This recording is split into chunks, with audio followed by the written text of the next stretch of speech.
Hey guys, what's up? Local girl here, and this video is for my girl gang. So when I first started skiing a couple of years ago, I had a problem of not really knowing what to wear, how to layer, how to put my hair up, what kind of socks, etc. This is a video for all my girls for tips and tricks of how to dress warmly and be functional and comfortable, but still look cute. Okay, so I'm assuming a lot of people have a common issue that I also experience of popsicle toes. My feet are always cold. And the last thing you want to do is spend a day skiing with freezing feet. So I'm going to talk you through your socks, all right? We've got the Ultra Plush. We've got just your normal hiking outdoor socks. And then these are the Golden Ticket, your ski socks. So let's go through the pros and cons of each of these. Alright, option one, the Super Plush. Do not wear these. Yeah, they're cozy, they're warm, they're cute, but they're going to be so thick that it's going to be so hard to get your foot in your boot. They're going to have a lot of wrinkles and they're going to just be so uncomfortable at the end of the day.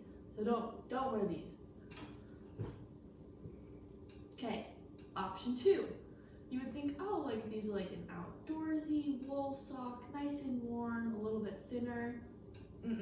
These are not for you, okay? See how they have this ribbing on the sock? When you have this in your boots are going to be cinched down around your feet and your ankles, and it's going to push these ribbing into your feet, and it will also really hurt after an hour skiing. So these are a no-go. And these are the ones I would highly recommend investing in a pair of ski socks.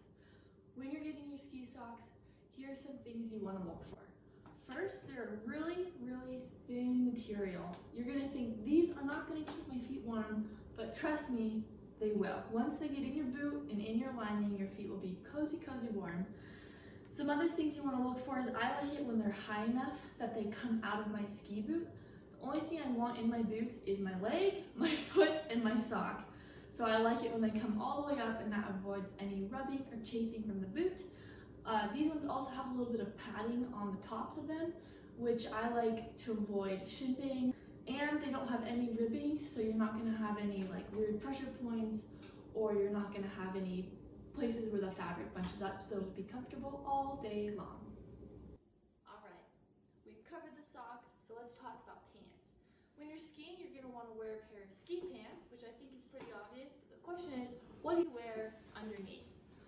My first thought was to go and wear a pair of leggings, right? They're comfortable, they're stretchy, they're easy to fit under, but some reasons that I don't wear leggings underneath my ski pants is I found that they bunch around my knees and they're hard to fix when I have all my gear on.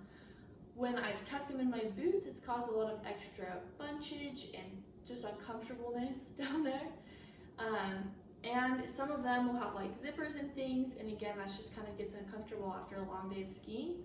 So if you are going to wear leggings, I would highly recommend wearing a capri legging, so you don't even have to worry about them being in or around or near your boots. But I'd even recommend more is just wearing a pair of biker shorts, and that's what I like to do and wear under my ski pants. So what to wear on top? Let's start from the inside and work our way out.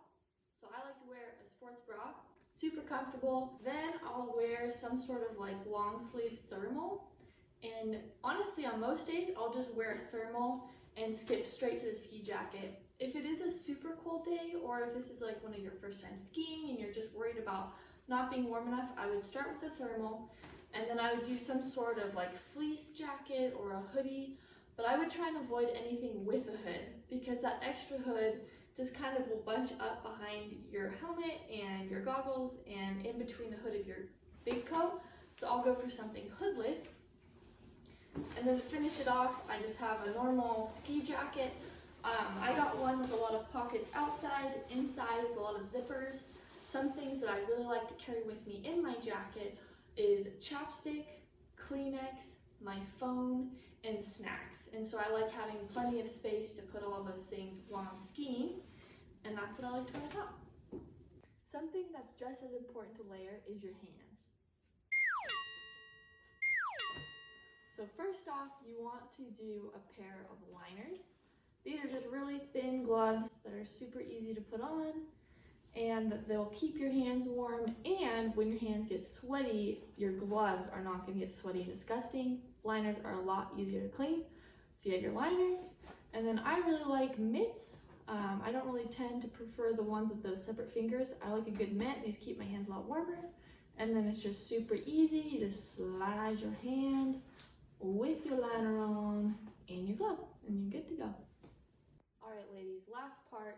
Let's cover the face, the head, the hair, the works, okay? So first things first, I highly recommend wearing a helmet. Sure, you might not think it looks as cool as with just a beanie, but I think it's a really smart move because even though you don't think you might crash, there's a lot of people out there who could crash into you. So I would get a helmet, but there's actually a lot of cute options out there. Next, I would wear a beanie. So I'll wear a beanie under my helmet. There are some helmets which have like little inserted hats and ear flaps, which I think would be actually really cool, and the new helmet I'm getting will have that, so maybe I won't need a beanie. And then I have a gaiter and my goggles. So let me show you how I get everything on, and we can go from there.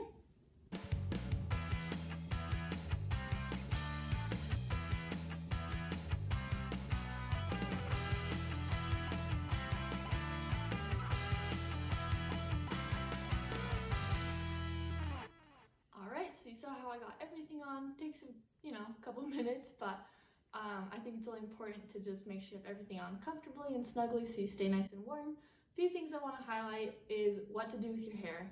I would recommend, if possible, to avoid having your hair jammed in your jacket underneath your gaiter. It's going to get itchy, it's going to be hot, it's going to be sweaty, just not good. So what I did was I just cut a hole in my gaiter, and then I can just feed my hair through. I'll usually do a braid, but you could do a pony. You could even do some on the sides. You could do 2 braids, whatever you want. For a cuteness factor, I'll just bring little pieces of hair forward, so when I have all my gear on, you can still tell I'm a girl. And one other thing that I'll do is, between my goggles and my helmet, just make sure there's no gap here, because that's called a gaper gap, and it just kind of looks doofy, so just be careful of that. And here it is. Here's the full look. I hope this has been helpful for my girl gang out there getting ready to go ski. If you have any questions, leave them down below in the comments and I'll get back to you. Yeah, I'm just super stoked for the season, and I hope you guys are too.